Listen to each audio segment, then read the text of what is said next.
Bentornati nella mia cucina, amici del canale. Tempo di festa, tempo di fare biscotti da regalare, da mangiare insieme ai nostri ospiti. Oggi vi voglio presentare un biscotto tipico siciliano, che però ha, come tutte le ricette siciliane, non vari nomi, perché si chiama sempre allo stesso modo, però si differenzia da una città all'altra negli ingredienti che vengono usati. Sto parlando dei mustazzoli che si fanno a Trapani, quelli fatti col vino cotto. Quindi questi biscotti vengono fatti, come dicevo prima, in tutta la Sicilia, ma non tutti usano il vino cotto. C'è chi mette il miele, c'è chi mette anche le mandorle. Ecco, i nomi sono uguali, però gli ingredienti cambiano. Torniamo alla ricetta. Cosa ci serve per fare questi biscotti? Ci serve 300 g di vino cotto, a cui io ho aggiunto già 150 di acqua. Ci servirà il sesamo, ci serve un'arancia spremuta, ci serve la buccia dell'arancia grattugiata, ci serve un cucchiaino scarso di cannella, 50 di zucchero e 150 di semolino. Ebbene sì, avete capito bene, non occorre farina per fare questi biscotti, ma occorre il semolino, quello che è adatto per fare gli gnocchi alla romana. Quindi ed è un impasto che si fa sui fornelli. Quindi adesso ci trasferiamo sui fornelli e vi faccio vedere come si fa. Allora, iniziamo la nostra ricetta versando il nostro vino cotto e la nostra acqua in una pentola.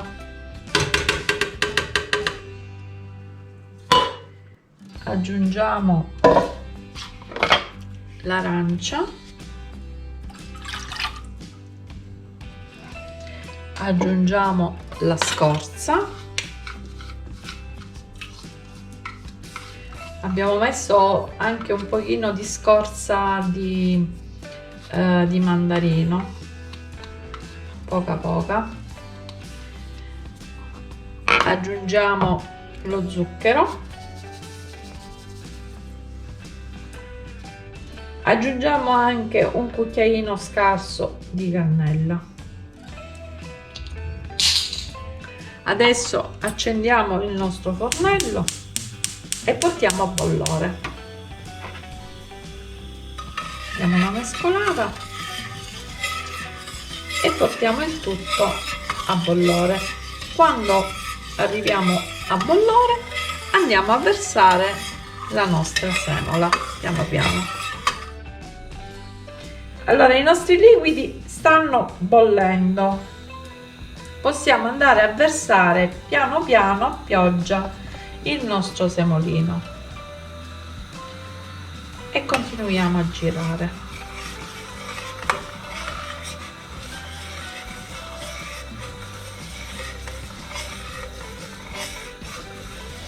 Poi una volta che si addenserà il tutto, lo verseremo sul piano di lavoro oleato e lo lavoreremo.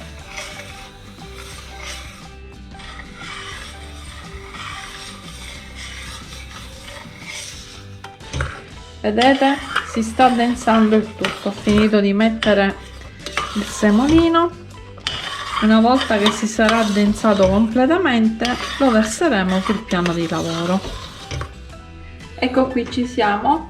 Il nostro composto è diventato abbastanza sodo, vedete? E adesso ho oleato il mio marmo e lo vado a versare qui. Naturalmente per ora non lo posso toccare perché è bollente. Lo facciamo raffreddare un po' e appena sarà possibile toccarlo andremo a lavorarlo. Allora, il mio impasto si è raffreddato, quindi adesso lo posso toccare. Vi ricordo che ho messo dell'olio sul piano per poterlo lavorare, se no si appiccica giustamente l'impasto e vanno tagliati così, ti spiego.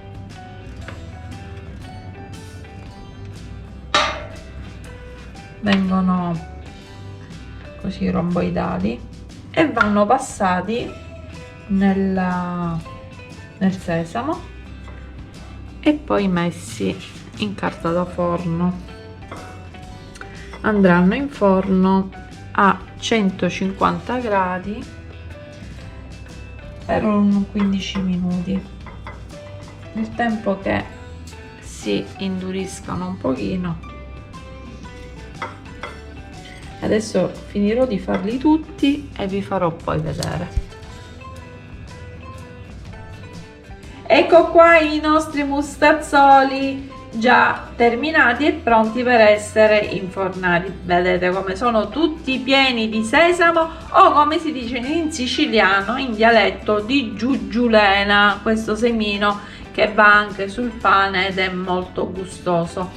Il nostro forno è pronto a 150 gradi statico, perché i dolci vanno per lo più messi a forno statico. Li inforneremo per 10-15 minuti circa. A dopo. Ed ecco qui i nostri mustazzoli appena usciti dal forno.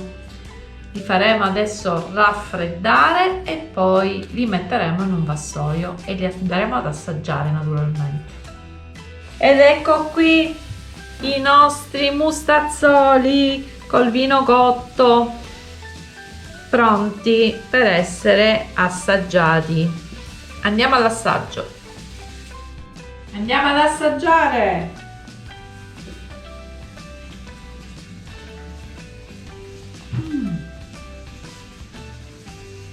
Buoni.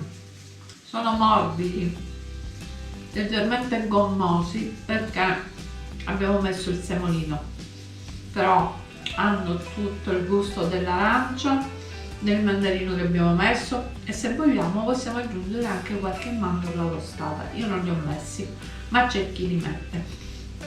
Quindi questa è una ricetta antica, tradizionale siciliana, trapanese, quella che ho fatto io. Se vi è piaciuta lasciate i vostri like, se la volete replicare per queste feste fatelo, perché si fanno tanti biscotti e questi, che sono della tradizione siciliana, vanno insieme agli altri e si imbandisce la tavola. Se vi piace seguirmi, iscrivetevi al canale e come al solito vi saluto e vi do appuntamento alla prossima ricetta. Ciao a tutti!